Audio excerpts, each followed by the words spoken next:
Morning. So weirdly, it's actually a Saturday and I can film, so I figured I'd do a filming. So brief update. I've gotten some new film tech. I did mention at the end of my previous mail video that, well, I'm calling them Blu-ray hauls now, just because I figure that's better than mail haul. And there's really the occasion where I actually get something that isn't, a Blu-ray. The odd examples are just like NECA figures and stuff. And in this case, I'm of a new tripod. I figured because I already have a Manfrotto Tripod, but it's like an action tripod. It's not fantastic. I think I bought it because it was cool, or at least I got Mum and Dad to buy it because it was like a birthday gift back there a few years ago. When was my 18th birthday? That was like almost 6 years ago now. Yeah, no. I've had this camera and this tripod for almost 6 years. But I got another Manfrotto because I like the brand. I bought this one, which is known as the 290 XT-RA. I mean, nearly.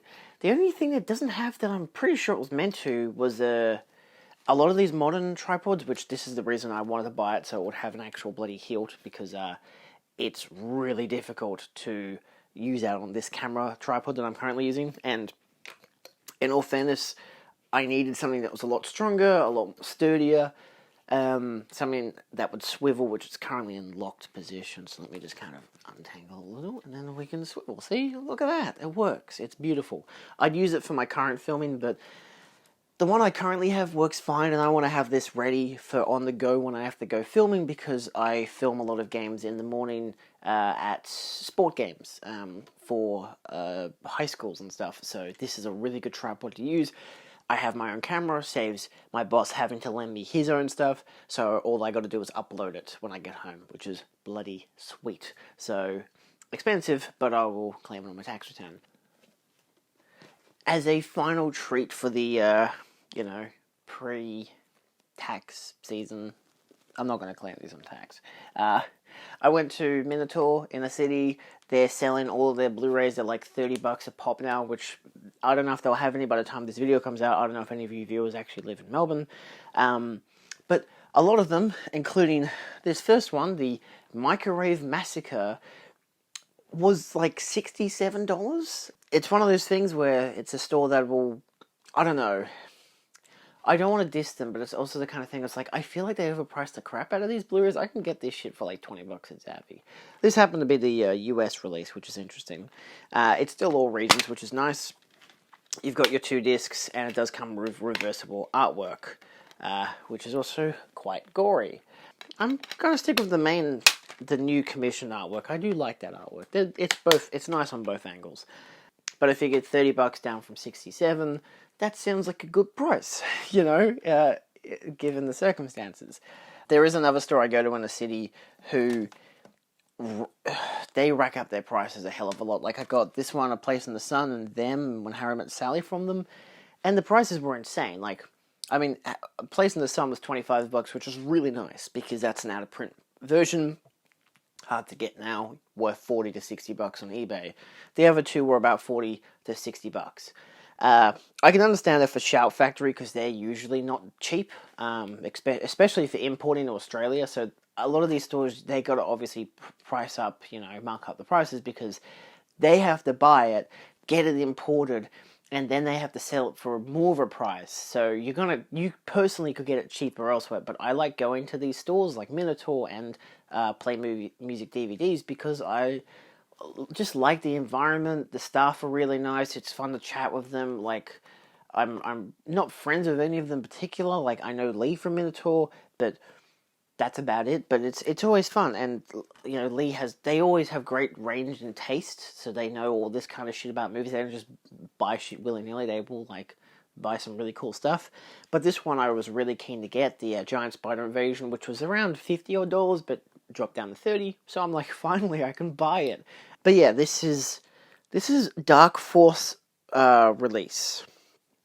Yeah, so it's going to be interesting to watch. It's a restoration from the 1975 film.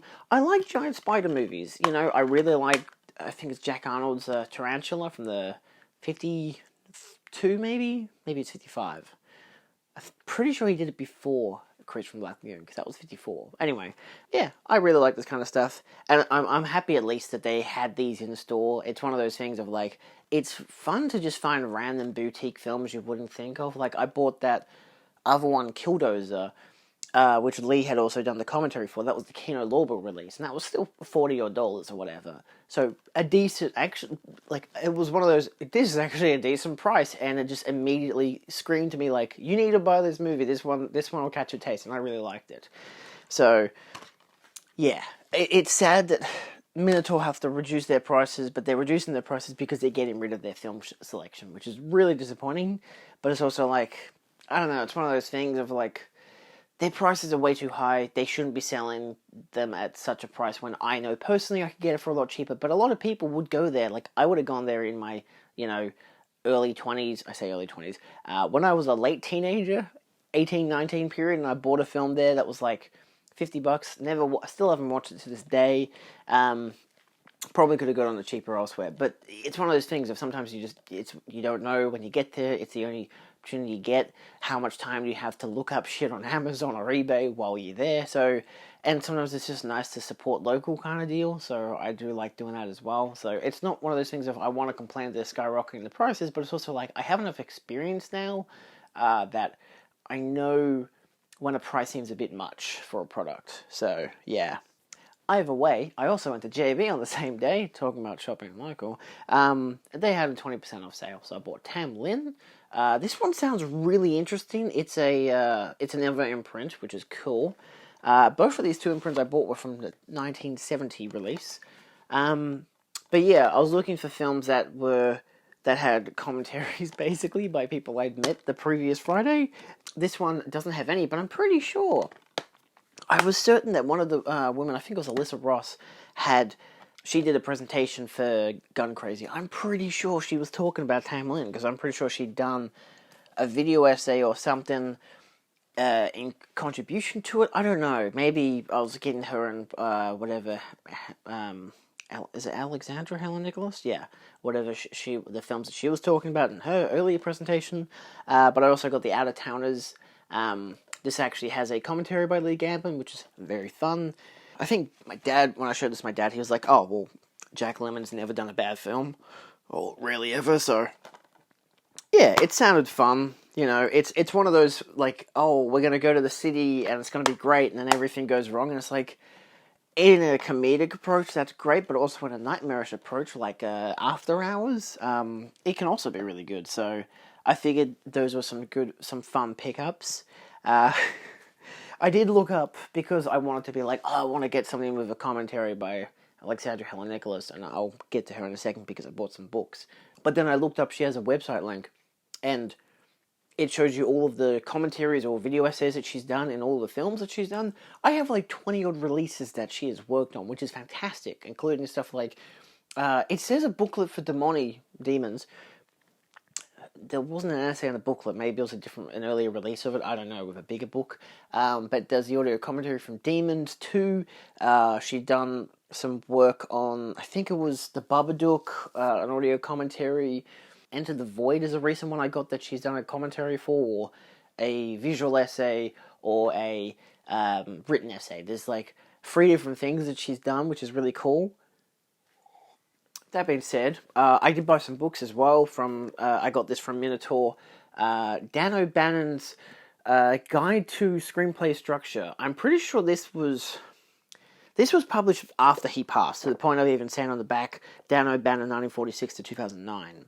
I love Dan O'Bannon's films. I haven't seen a lot of them, but I mean, the 3 it says here, Alien, Total Recall, and Return of the Living Dead. I have all 3 of them. Obviously, I've seen all 3 of them, and I love them. It's interesting. I'm yet to look decently into it, but I will be doing a small little breakdown in my next video, or the previous video that has already come out, where I talk about some film books I recently picked up. Another film book I've recently picked up is The Giallo Canvas. This one is done by Alexandra Helen Nicholas. I bought this from Amazon. I love Giallo. I haven't seen all the Giallos, obviously, but it's one of my favorite. I think it's my favorite Italian cinema, like against the spaghetti western. So this is a book that she wrote about giallo cinema, which is really cool. It's always fun to meet someone who loves giallo cinema. Next time I have the ability to talk to her, I will be talking to her about giallo, because I didn't talk to her that much on the night, but I was introduced to her, which was really nice. It's one of those things of, Lee introduced me to her, and he's like, oh, you might have some stuff on your shelf. And I was thinking, like, audio commentaries, and in all fairness, I obviously have a bunch of her audio commentaries, but when I looked her up, when she did her presentation, she noted how she'd written a book on Suspiria, and I've ordered that book. It's coming in soon. I'm like, oh shit, yeah, she's probably written some of those books that I've seen about giallo cinema and whatever. So I figured I'd buy some. I don't know when the fuck I'll read them, but you know me. I like to have them on my shelf, even if, whatever. But I did say to her, I'm like, because I recognized her name when Lee introduced me to her, and I was like, well, it's a name I can trust, much like, Kat Ellis and Lee Gambon. Oh, people that, I haven't met Kat Ellis, but she does a lot of commentaries and stuff. So it's just one of those things of, like, you see it a lot, a name a lot, and you start to realize, like, okay, well, clearly this person has some good, knowledge to them if they're being put in a commentary on a bunch of Blu-rays. So, it's always great. But this one came in the other day, which is 1,000 Women in Horror, which is one of her most recent books. This is, again, Alexandra Helen Nicholas. This one's interesting. I was expecting, like, some kind of big essay talking about all these different women in cinema, but it's like a biography. It just goes into, like, all these different women. You got images for some, you've got the actresses, you've got, like, producers, you've got directors and writers, and it's like a huge catalogue of people, which is really unique, I think. I think it's a really unique approach, because it stretches from 1895 to 2018, and it's like, that's kind of insane that you've got, like, that's like 600 pages or something. But yeah, love that obviously it's got the iconic Bride of Frankenstein on the front cover, which is a very witty choice, and it mixes that with my favourite colour of purple. It's like a purpley blue haze, which is, like, really nice. Obviously I've chosen the paperback versions instead of the hardback, but hey, it is what it is. Anyway, that's the start of the video. What else did we get in July?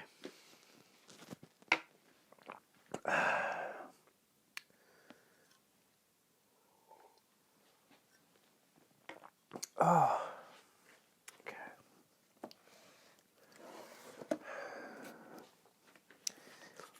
I've continued my tea drinking habits because I think I've got a head cold. Like, classic foggy in the brain and sore throat and whatnot. So I figured this is the best time that I need to film. So I bought more stuff, and more stuff has arrived. So I might be a little low energy for this part of the clip. Anyway, I think this completes my Paul Thomas Anderson collection. I now have Magnolia on Blu-ray. I had it on DVD previously. I never watched it. I don't think the DVD was expensive, but it wasn't easy to find a Blu-ray for some reason. And then I just stumbled upon it on eBay for like $20. So, yeah, I haven't watched it yet. I think I haven't watched most of his films. Okay, I've watched all of his films except for Hard 8 and Magnolia. Next up, a pretty strange and out-of-print purchase. Samurai Jack, the complete series. This comes with all 5 seasons on all 5 discs, which is pretty cool. When I scanned this into Blu-ray.com, it did say that it was, it does actually have individual disc art, which is cool. It did say that this was a re-release that came out in 2020. I didn't know that there was a re-release in 2020, but I mean, you might see over here, I did previously have the complete series on DVD plus season 5 on Blu-ray, but then when this came out on Blu-ray, and I was like, what the hell, I've already bought the whole show, that's ridiculous, so I didn't end up buying it. And I found this for $13. It was originally listed, it had free stickers.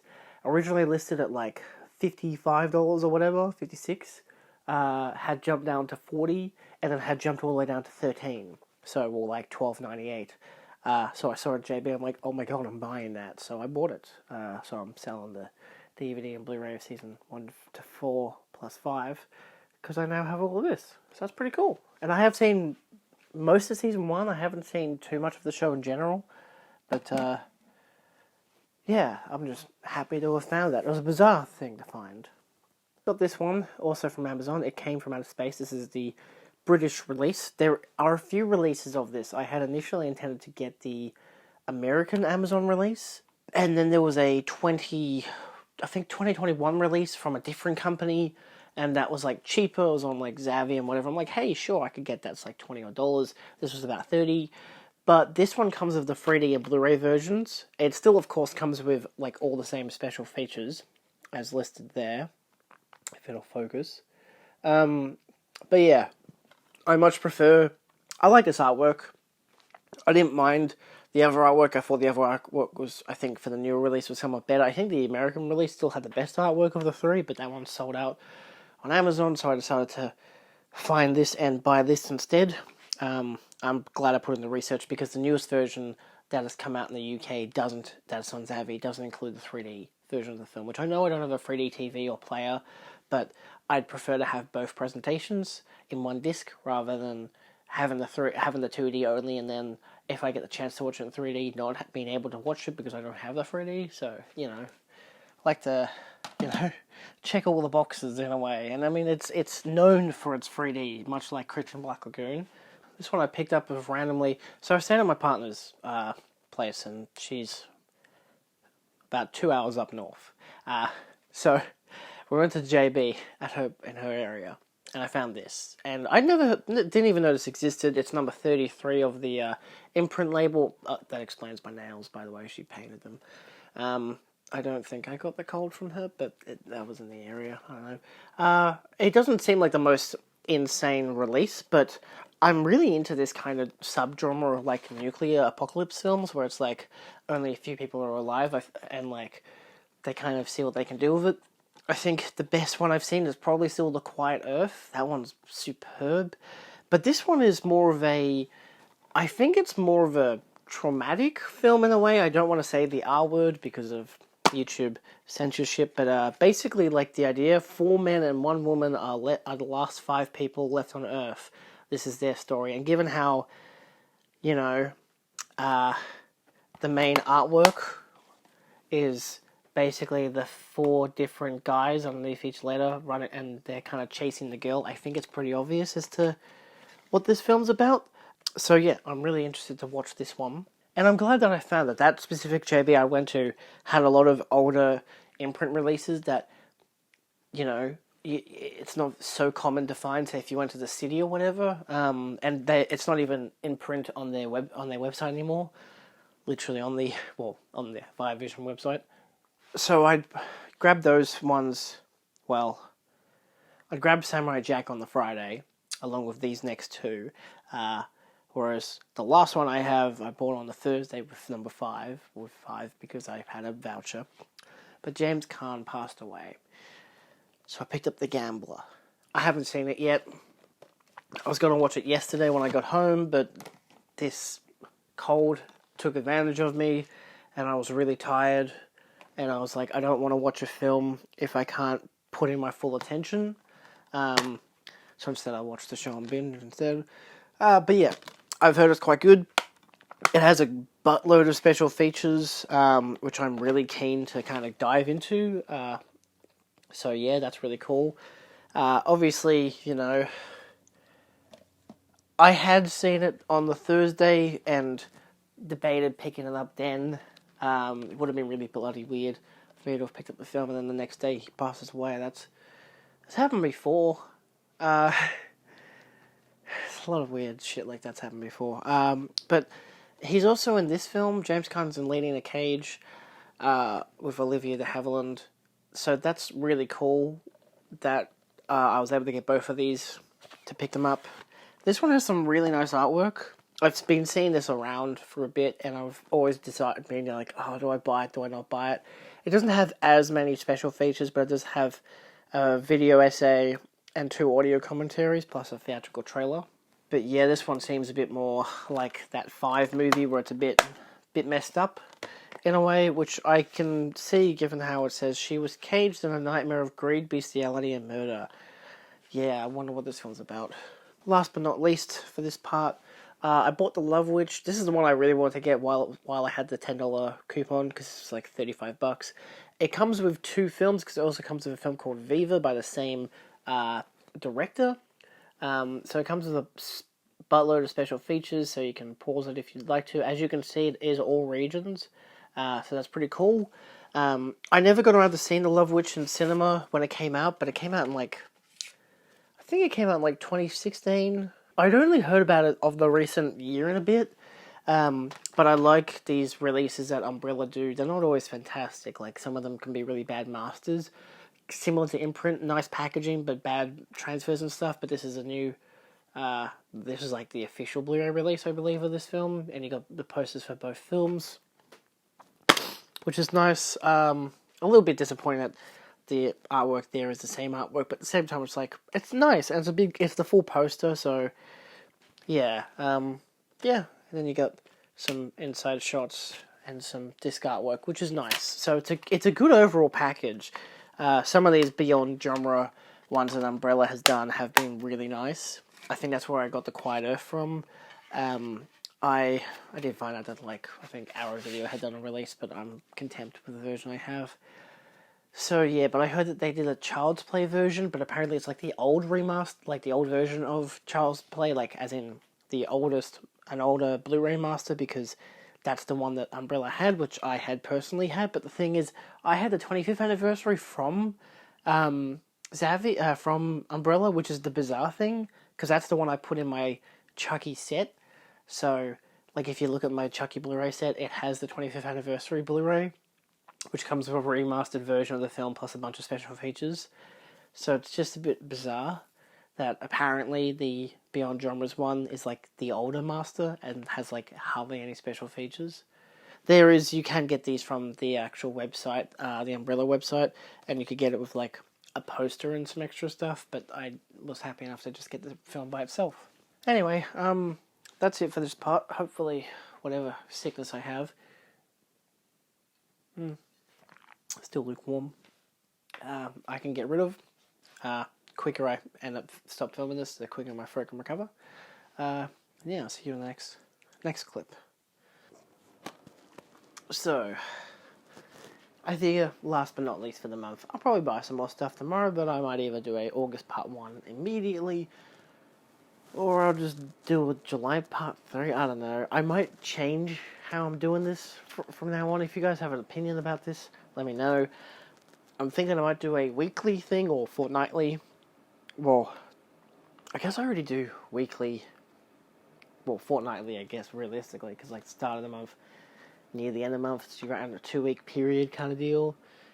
I was thinking maybe a this week in mail kind of thing. Give us quicker videos, shorter videos, more videos in total. Then, I don't know, there's no pressure to have to keep filming stuff to make a monthly video. We'll see. West Side Story. This is the British all-region Blu-ray version. 50th anniversary. I believe it's a 4K scan. It doesn't stipulate. I don't really think so. I'll have to take a look to make sure, but I'm pretty sure it is a 4K scan. I mean, the first disc it's a 2-disc thing. The first disc is a BD50, so I'd assume that's meant to be for a 4K scan. I mean, it's almost 3-hour long movie. It's 2.5 hours. And then the second disc is BD25, so I imagine that's just where all the special features are. Best way to do it, I think, in my opinion. I mean, to the point of literally doing it like that. Not much for disc art, but at least it tells you what disc is what, So, not bad. I like the artwork. It's classic. Obviously, having the symbols there aren't great, but then the winner of 10 Academy Awards, including Best Picture for 1961, is commendable. I like that. Next up, because I actually bought these two both from Amazon, because I got them on sale. Columbia Noir. I don't have any of the Columbia sets from Indicator, and this only came with a smidge of damage on the side there, which you can obviously tell when you uncover that, which is so annoying. I hate that, when it's got the exact same color, and it's just boom. That's alright. That means I'll keep the sleeve on for longer, I guess. I don't really mind as well. Me and my dad both love Humphrey Bogart films, so I figured I'd pick this one up. Obviously, it comes with Dead Reckoning, Knock on Any Door, Tokyo Joe, Sirocco, The Family Secret, and The Harder They Fall. I will note The Family Secret doesn't star him and doesn't actually have any credits by him, but it is done by his production company, so he technically produced it. But yeah, you got a quote on the side, you've got a booklet, all the movies, which is cool. They've all got individual numbers, as well as, you know, the indicator name, so, you know, it's very nicely tight.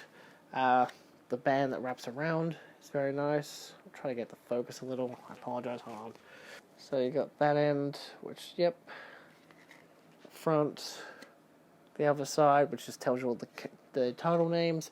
And then this end, which does tell you all of the movies, which is cool, as well as the limited number edition. So what's that? 3,505 out of 6,000. So that's pretty good. The box is nice as well. It's simple.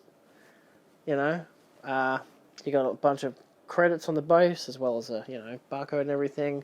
Columbia number 5.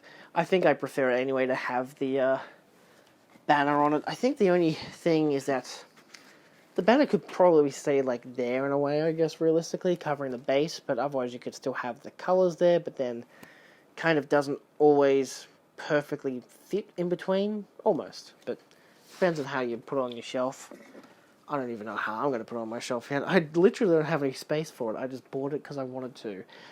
You got all your features and 4K restorations and 2K restorations and all your stuff, technical specs and whatnot.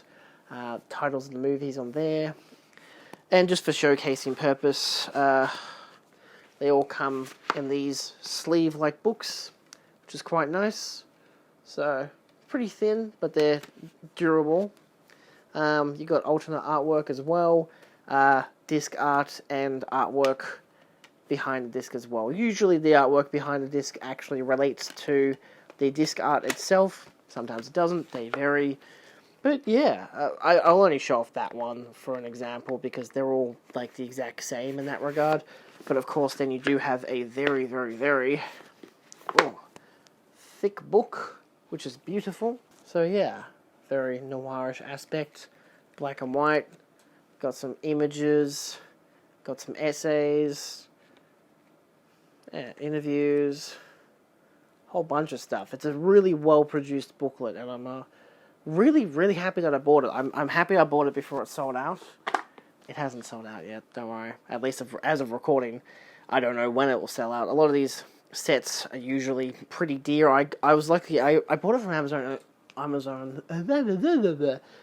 it from Amazon because it was cheaper to buy it that way, basically. I will mention these are all Region B, so if you are region locked, there's your heads up. And I haven't tried any of them out yet. I only just got it in today. And I've been very busy watching 6 Feet Under. And as you saw in the previous clip, yes, I was sick. I still technically am. Tonsillitis. But I'm all good, no flu or anything. Thank fragging hell. That's Columbia Noir box set. And last but not least, which is the reason why my Creature in Black Lagoon video was so delayed in its release, I got another creature. I've also got a pin coming in the mail as well, but I don't really think I'll bother showing that off, because I could just... unless it comes in before I release my video. But yeah, so... he's pretty rad. He's translucent. Not in the best condition for the box. It came a little bit damaged, but yeah, he's cool. He's just completely see-through. It's not really focusing too well, but there you go. Yeah. Anyway, that's all. I think I'll wrap this up because I want to try out the formula of doing maybe a weekly thing, or just whenever I have enough for like 5 to 10 minutes of video, because a lot of the time I'll cut down these videos a lot too because I ramble on. But like sometimes the rambling is about me talking about the film, or if I like the film, if I like the product, why I bought the product. So I figure maybe if I, instead of rushing towards an end goal of 30 minutes and whatever, it's like, what if I just made 10 to 15 minute videos where I talk about the things I picked up in the week, from books to figurines to movies, and just kind of show that off, but also give an explanation as to why I bought it, what made me interested and stuff like that. Kind of adapt this series into something more interesting. I've been doing it for a year now. I want to change up the formula a little. So, yeah, that's it for now. See you next time. Adios.